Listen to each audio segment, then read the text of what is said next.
Conta aí pra nós o que você faz da vida, por que você inventou de entrar nesse mundo doido, principalmente da política.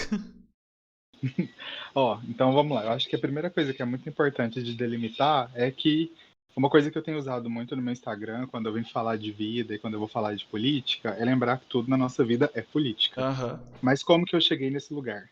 Então, primeiro, eu sou do interior de Minas Gerais, eu sou de Berlândia.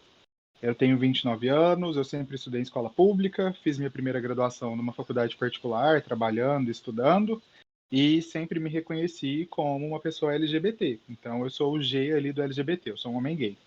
E aí, para te falar assim, é super a verdade, eu sempre fui uma pessoa super preocupada com o que estava rolando, mas eu nunca pensava exatamente no porquê que eu me preocupava ou no que e a que eu direcionava minha atenção e minha preocupação. Uhum. E aí, nas eleições de 2018, eu percebi ao longo do ano que eu fui ficando extremamente incomodado com o que estava rolando no Brasil e tudo mais. E aquilo foi despertando em mim um incômodo que eu não conseguia entender exatamente por quê. E aí eu falei, porra, tipo, tá errado, eu consigo claramente perceber que esse boçal que tá ganhando é problemático, mas agora eu não sei exatamente por que que tá me causando tanta comoção. E a partir disso eu comecei a buscar algumas referências, comecei a assistir alguns vídeos na internet, comecei a ler, e aí até que um dia eu percebi que eu queria voltar a estudar. Nessa de voltar a estudar, aí eu fiz o vestibular, na verdade o Enem, e aí eu entrei na UFO, que é a Universidade Federal de Berlândia, para o curso de filosofia.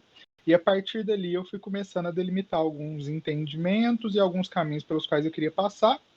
E foi quando eu vi que era muito importante que a gente falasse de política. Aham. Hoje, no meu Instagram, que é o @guigermano2, eu falo de política. Eu limito, entre aspas, o assunto, porque eu falo muito do que acontece na nossa cidade, não é com viés de reportagem ou algo do tipo.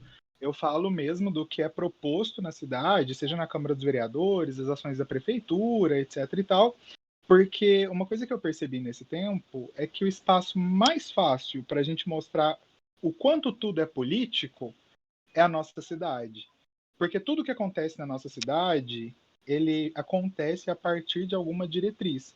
Né? Nesse momento que a gente está vivendo da pandemia, fica muito claro como o nosso ato de ir ao mercado é político.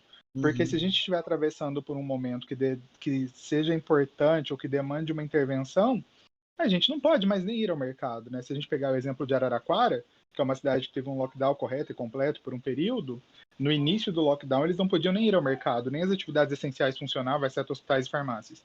Então eu comecei a usar isso, e aí até na minha bio eu me descrevo como uma pessoa LGBTQIA+, que acaba que é um dos pontos mais interessantes para mim. Eu gosto muito de estudar gênero, sexualidade, Uhum. sou internacionalista pela minha primeira formação, então eu me formei em relações internacionais, brinquei com você ali no outro momento, né?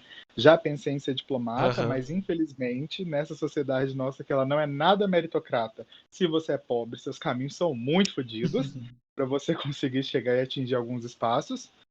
Sou um professor e um filósofo em formação e decidi então que política, religião e esporte se discute sim, mas eu pessoalmente falo exclusivamente de política, que é um assunto que eu estou mais por dentro e eu me sinto mais à vontade para falar. Então, basicamente, foi assim que eu cheguei nesse espaço. Caramba. Acabou, gente. Ah, mentira.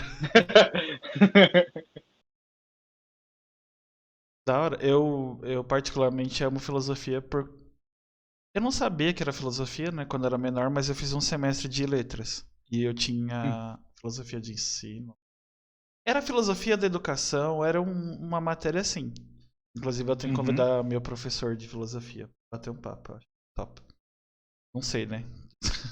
O que ele tá fazendo? Nossa, mas era a aula que eu mais amava. E eu estudava no horário muito apertado, assim. Era 8h45, acho que até 10 e pouquinho. Eu chegava em casa um Uhum. pouco tarde. E era a aula que eu não ligava de ficar até mais tarde.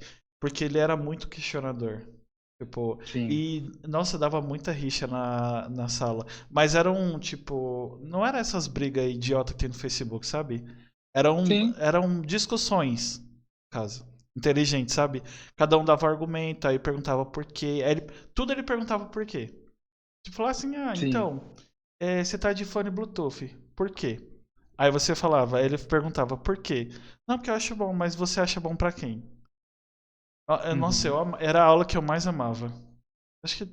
É, uma coisa assim que pra gente na filosofia fica muito clara é a necessidade da gente fazer perguntas, né? Uhum. Porque são as perguntas que elas vão levar a gente a algum tipo de resposta, a algum tipo de entendimento. Eu até tenho um livro aqui atrás, que é esse aqui, o Se Quiser Mudar o Mundo, é da Sabrina Fernandes. Eu usei ele num dos primeiros vídeos do dia que eu perdi a vergonha, e eu falei assim, eu vou fazer um IGTV e vou falar do que está acontecendo aqui na cidade.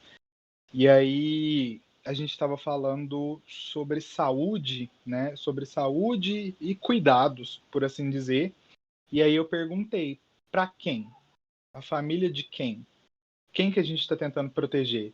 E dentro das teorias, as quais eu me identifico mais, a gente tem a teoria do materialismo histórico dialético, e ela fala que muito mais do que você saber, tipo, como as coisas se desenvolveram, é quais os bens materiais, não é necessariamente os bens materiais, mas qual que é o caminho material que aquela coisa levou para acontecer. Então, você Uhum. perguntou, por exemplo, do fone Bluetooth, eu vou te fazer uma outra pergunta que eu geralmente pergunto para as pessoas.